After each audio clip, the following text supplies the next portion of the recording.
اعوذ باللہ من الشیطان الرجیم بسم اللہ الرحمن الرحیم رب اشرح لی صدری ویسر لی امری واحلل عقدۃ من لسانی یفقہوا قولی۔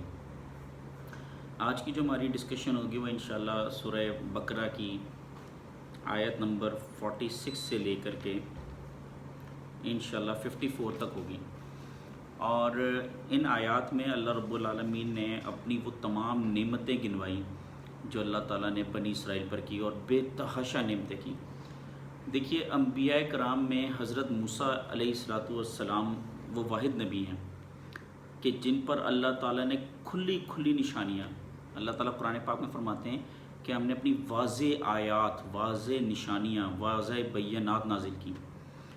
اور اس قرآن کی خوبصورتی دیکھیے کہ اس قرآن نے پچھلی تمام کتابوں کی تصدیق کی۔ آقا علیہ السلام نے آ کر کے پچھلے تمام انبیاء کی تصدیق کی، جیسے اللہ تعالیٰ نے قرآن میں کتنے خوبصورت طریقے سے رسول اللہ کی شان کو بیان کیا کہ میرا نبی حق لے کر آیا تھا اور میرے نبی نے پچھلے انبیاء کی تصدیق کی تھی۔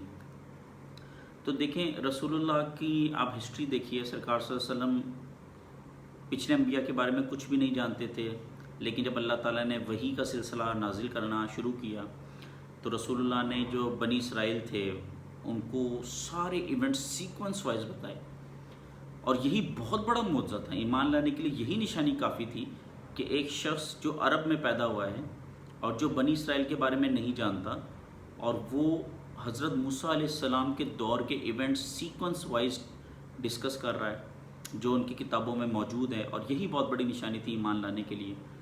اور جتنے بھی اس وقت جو ہمارے ایتھیسٹ ہیں جو اس ویڈیو کو دیکھ رہے ہیں، یا وہ مسلمان بھائی جن کے عقائد سم ٹائم شک میں چلے جاتے ہیں، جو وہ اس ویڈیو کو دیکھیں، اور یہ جو بات ہے یہ آپ کی انشاءاللہ ایمان کو مضبوط کرے گی کہ رسول اللہ صلی اللہ علیہ وسلم نے اس قرآن پاک کے ذریعے اللہ تعالیٰ نے آپ صلی اللہ علیہ وسلم کو سارے ایونٹ سیکوینس وائز بتائے، اور سرکار صلی اللہ علیہ وسلم نے یہ ایونٹ جو ہے بنی اسرائیل کو سیکوینس وائز بتائے۔ اور یہی ایمان لانے کے لیے کافی تھا کہ یار ایک شخص جو عرب کا ہے اور وہ تمام چیزوں کو جانتا ہے جو حضرت موسیٰ علیہ السلام کے دور میں ہوا تھا۔ اب آپ دیکھیں اللہ تعالیٰ نے کس طرح سے اپنی نعمتیں گنوائی اور کس طرح سے اپنی نشانیوں کا ذکر کیا۔ آیت نمبر 46 میں اللہ تعالیٰ فرماتے ہیں، اعوذ باللہ من الشیطان الرجیم بسم اللہ الرحمن الرحیم، یا بنی اسرائیل اذکروا نعمتی التی انعمت علیکم وانی فضلتکم علی العالمین۔ اے بنی اسرائیل، میری وہ نعمت یاد کرو جو میں نے تم کو عطا کی تھی، اور یہ بھی بات یاد کرو کہ میں نے تم کو سارے جہانوں پر فضیلت دی تھی۔ اللہ رب العالمین نے بنی اسرائیل کو باقی قوم پر اور تمام جہانوں کے لوگوں پر فضیلت دی تھی۔ اللہ تعالیٰ کا بہت بڑا فضل تھا۔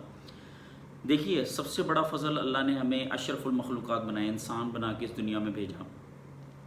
پھر اس دنیا کے بھی بہت سے لوگوں میں بنی اسرائیل کو فضیلت دی، تو ایک نمایاں فضل تھا۔ اللہ تعالیٰ نے اپنی نعمت انہیں گنوائی تاکہ وہ شکر گزار بنیں۔ اچھا، یہاں پہ میں ایک بات کہنا چاہوں گا کہ دو طرح کی پرسنالٹیز ہوتی ہیں۔ ایک وہ لوگ ہوتے ہیں جو مسلسل شکرانے کی طرف جا رہے ہوتے ہیں، ان کی پرسنالٹی کا یہ حال ہوتا ہے کہ وہ اللہ کی کوئی بھی نعمت دیکھتے ہیں تو اس کا شکر ادا کرتے رہتے ہیں اور سجدہ شکر بجا لاتے ہیں۔ ایسے لوگ وہ ہوتے ہیں کہ ان کے دل نرم سے نرم ہوتے جاتے ہیں، ان میں اخلاص پیدا ہوتا جاتا ہے، ان کی پرسنالٹی سے نیکیاں جھلکنا شروع ہو جاتی ہیں، اور آپ کو آٹومیٹکلی ان کے اخلاق سے، ان کی صحبت سے، ان کی کمپنی سے اندازہ ہو جاتا ہے کہ یہ بندہ خدا ترس آدمی ہے، محسنین میں سے۔ دوسری جو پرسنالٹی ہے وہ یہ ہے کہ انسان ناشکری کی طرف چلا جاتا ہے، بڑی سے بڑی نعمتیں اس کو نظر نہیں آتی اور وہ شکر ادا نہیں کرتا اللہ تعالیٰ کا، تو اس کی پرسنالٹی، اس کا دل سخت سے سخت ہوتا جاتا ہے، اور اس کی پرسنالٹی سے، اس کی کمپنی سے، اس کی صحبت سے انسان بھاگتا ہے، کیونکہ اس کے اندر ایک سختی سی آ جاتی ہے اور انسان اندازہ لگا لیتا ہے کہ خدا ترس آدمی نہیں ہے۔ تو ہمیں اللہ تعالیٰ کی نعمتوں کا ہر وقت شکر ادا کرنا چاہیے۔ جیسے اللہ تعالیٰ نے بنی اسرائیل کو فضیلت دی تو بنی اسرائیل کو چاہیے تھا کہ وہ اللہ تعالیٰ کے ہر وقت شکر ادا کرتے رہے۔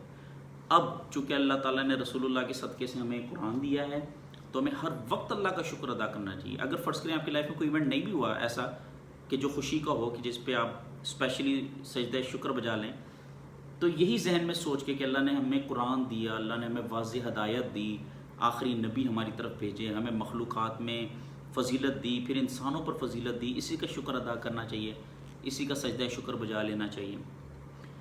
اگلی آیت میں اللہ تعالیٰ فرما رہے ہیں وَاتَّقُوا يَوْمًا لَا تَجْزِي نَفْسٌ عَن نَفْسٍ شَيْئًا وَلَا يُقْبَلُ مِنْهَا شَفَاعَةٌ وَلَا يُؤْخَذُ مِنْهَا عَدْلٌ وَلَا هُمْ يُنصَرُونَ۔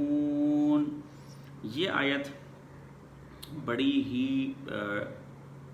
ٹف کہہ لیں کہ اللہ تعالیٰ فرماتے ہیں اور اس دن سے ڈرو جس دن کوئی شخص بھی کسی دوسرے کے کام نہیں آئے گا، نہ کسی سے کوئی سفارش قبول کی جائے گی، نہ کسی سے کسی قسم کا فدیہ لیا جائے گا، اور نہ کوئی ان کو کوئی مدد پہنچے گی۔ تو یہ بات ہمیں سمجھ لینی چاہیے کہ آخرت کا جو دن ہے اس میں صرف وہی کامیاب ہے جن پہ اللہ تعالیٰ نے فضل کیا۔ آخرت کا جو دن ہے اس میں وہی لوگ بخشے جائیں گے کہ جن کو اللہ تعالیٰ جن پر رحم کرے، اور اللہ تعالیٰ کسی کی ان کے حق میں شفاعت سننا پسند کرے۔ ادروائز نہ کوئی فدیہ، جیسے یہاں پہ آپ پیسے دے کے جان چھڑا لیں، کوئی اور آپ کی مدد کو پہنچ جائیں، وہاں پہ ایسا کچھ نہیں ہے۔ تو اللہ کے سوا کوئی عبادت کے لائق نہیں۔ مالک یوم الدین، وہ یوم جزا کا مالک ہے، اور اس وقت پورے انصاف کے ساتھ فیصلہ ہوگا۔ جو اچھے اعمال لے کے آئے گا اس کو اس کا بہتر اجر دیا جائے گا، اور جو برائی لے کے آئے گا اس کو اس کا اتنا ہی اس کی جزا یا سزا ملی ہے۔ اگلی آیت میں اللہ تعالیٰ فرما رہے ہیں وَإِذْ نَجَّيْنَاكُم مِّنْ آلِ فِرْعَوْنَ يَسُومُونَكُمْ سُوءَ الْعَذَابِ يُذَبِّحُونَ أَبْنَاءَكُمْ وَيَسْتَحْيُونَ نِسَاءَكُمْ وَفِي ذَلِكُمْ بَلَاءٌ مِّن رَبِّكُمْ عَظِيمٌ۔ اور وہ وقت یاد کرو جب ہم نے تم کو فرعون کے لوگوں سے نجات دی جو تمہیں بہت زیادہ عذاب دیتے تھے، تمہارے بیٹوں کو ذبح کر ڈالتے اور تمہاری عورتوں کو زندہ رکھتے تھے، اور اس صورتحال میں تمہارے پروردگار کی طرف سے تمہارا بڑا امتحان تھا۔ تو اب اللہ تعالیٰ بتا رہے ہیں بنی اسرائیل کو کہ وہ وقت یاد کرو۔ کیا وہ وقت بھول گئے ہو؟ ہم لوگ اکثر بھول جاتے ہیں نا، ہم انسان ہیں اور یہ ہم لوگ بڑا غلط کرتے ہیں۔ آپ بھی اگر اپنی لائف میں دیکھیں، یا میں اگر خود اپنی لائف کا جائزہ لوں، تو میری لائف میں بہت سے ایسے ایونٹ، بلکہ میری لائف کا ہر ایونٹ اللہ کی عنایات کا محتاج ہے۔ اور اگر ہم اللہ کی عنایات سے چشم پوشی کر کے کفر کے طریقے پہ چل پڑیں، شکر گزاری سے ہٹ جائیں، تو یہ بہت غلط بات ہے۔ تو دیکھیں اللہ تعالیٰ فرما رہے ہیں تم یاد کرو کتنا بڑا امتحان تھا، کتنا سخت ایونٹ تھا کہ فرعون جو ہے وہ تمہارے بیٹوں کو ذبح کر دیتا تھا اور تمہاری بیٹیوں کو زندہ رکھتا تھا۔ وہ وقت یاد کرو۔ آگے اللہ فرماتے ہیں وَإِذْ فَرَقْنَا بِكُمُ الْبَحْرَ فَأَنْجَيْنَاكُمْ وَأَغْرَقْنَا آلَ فِرْعَوْنَ وَأَنْتُمْ تَنْظُرُونَ۔ اور یاد کرو جب ہم نے تمہاری خاطر سمندر کو پھاڑ ڈالا، چنانچہ تم سب کو بچا لیا تھا، اور فرعون کو تمہارے سامنے سمندر میں غرق کر لیا تھا، اور تم یہ نظارہ دیکھ رہے تھے۔ اب یہ دیکھیں کتنی بڑی نشانی ہے۔ رسول اللہ تو اس وقت موجود نہیں تھے، لیکن اللہ رب العالمین نے وحی کے ذریعے سرکار کو بتایا، اس قرآن میں اس ایونٹ کو ریوائیو کیا کہ اے نبی نے بتا دیں کہ وہ ٹائم یاد کریں کہ جب یہ اپنی آنکھوں سے دیکھ رہے تھے کہ اللہ تعالیٰ نے سمندر کے 2 ٹکڑے کر دیے۔ بلکہ میں نے قرآن میں کہیں اور جگہ پڑھا ہے، استغفر اللہ رب العالمین نے سمندر کے 2 ٹکڑے کر کے ان کو پہاڑ کی طرف بلند کر دیا تھا، اور اس میں سے رستے بنا لیے تھے، اور اللہ تعالیٰ نے بنی اسرائیل کو کہا، حضرت موسیٰ علیہ السلام کو کہا کہ بے خوف ہو کے اس میں سے گزر جائیں، اور جب وہ گزر گئے اور پیچھے سے فرعون آیا تو غرق کر دیا۔ تو یہ چیزیں وہ اپنی آنکھوں سے دیکھ رہے تھے۔ تو میرا خیال ہے ہم آیت 50 تک آج انشاءاللہ وائنڈ اپ کرتے ہیں۔ تو یہاں سے ہمیں یہ چیز لیسن لینا چاہیے کہ اللہ تعالیٰ کے کتنے بڑے احسانات تھے، اور ہم اگر اپنی لائف میں پرسنلی دیکھیں تو اللہ تعالیٰ نے ہماری لائف پہ کتنے احسانات کیے ہیں۔ تو ہم ہر وقت ان احسانات کو یاد رکھیں، اللہ کا شکر ادا کریں. ہماری بھی لائف میں ایسے بہت سے ایونٹ ہوئے ہوں گے کہ جس میں ہمیں بالکل آگے کچھ نہیں نظر آ رہا ہوگا، لیکن اللہ تعالیٰ نے اس ایونٹ سے ہمیں نکالا باعزت طریقے سے. اور اس موقع پہ مجھے بڑی خوبصورت دعا یاد آ گئی. اللہ تعالیٰ نے سورہ بنی اسرائیل میں آقا علیہ الصلوۃ والسلام کو نصیحت کی کہ اے نبی یہ دعا کیا کرو، ربی ادخلنی مدخل صدق واخرجنی مخرج صدق واجعل لی من لدنک سلطانا نصیرا. یہ بڑی خوبصورت دعا ہے. تو یا اللہ جہاں بھی داخل کر سچائی کے ساتھ داخل کر، جہاں سے بھی نکال سچائی کے ساتھ نکال، اور میرے لیے ایک اقتدار والا مددگار مقرر کر دے. وآخر دعوانا الحمدللہ رب العالمین.